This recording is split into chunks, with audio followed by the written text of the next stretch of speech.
Hey Upload, Arix here, and welcome back to another E3 breakdown. This time I'm with the guy who's ahead, and we're taking a look at Evolve, which we both got a chance to go hands-on with at E3.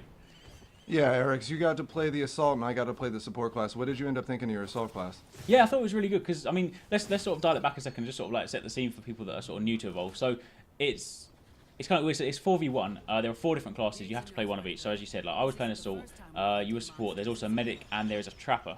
And then the other person, the fifth player, plays a big monster. So yeah, assault is your standard damage dealer. So I was the one with the kind of the heavy assault rifle or the minigun, and also had like a flamethrower, some like sort of damage grenades. So I'm the one that's supposed to lay down all the sort of the really heavy firepower.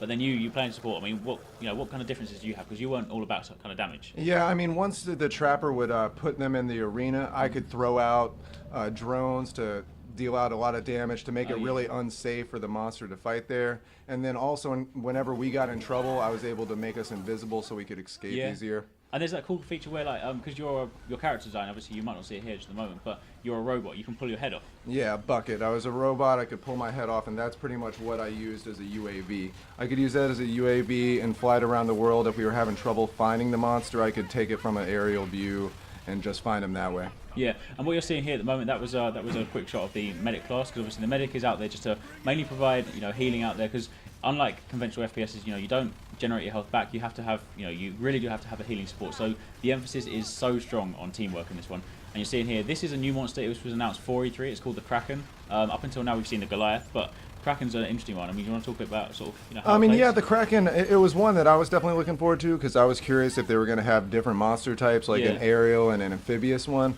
And obviously the Kraken, he was a aerial one, and he can get up and get away from you really fast, so flanking is really important when you're dealing with them. Especially when we got a guy that runs away. When we were playing, the guy that was playing the Kraken, he just kept on running. But it was...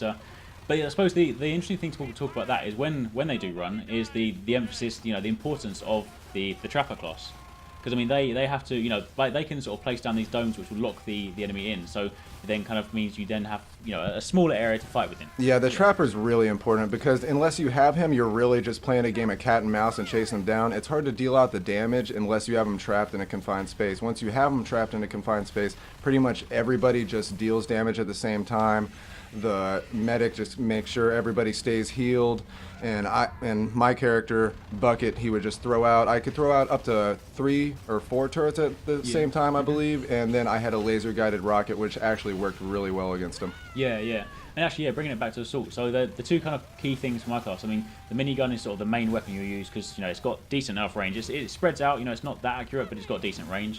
But then the flamethrower is a heavy damage dealer. So if the trapper can lock the monster down, then when I'm close range, I can just thrash out the damage.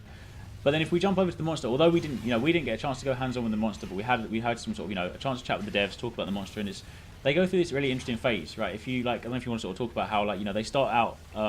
Phase 1, and then they have to feed on monsters within the level, eat them, and that helps them power up. At that point, you can still be taken down fairly easily, but once you hit number 3, the 3rd level, then the monster becomes really hard to take down. And I mean, basically, you just don't want him to even get to that point. You want to make sure he just can't feed on animals, trap them, and just deal out as much damage before he hits. And that's when the hunter becomes the hunted, really, because when you start off as the monster, typically, you don't have to do it that way, but typically the way that we saw it played a lot at E3 is that when you're at level 1, you run away, and then you run away so you can kind of feed on those monsters, level up, and then once you do level up, you then turn around and you face all those guys, and then that's when you start taking them down. And also, as you progress up as a monster, then you do have a skill tree, and you can spend your points accordingly.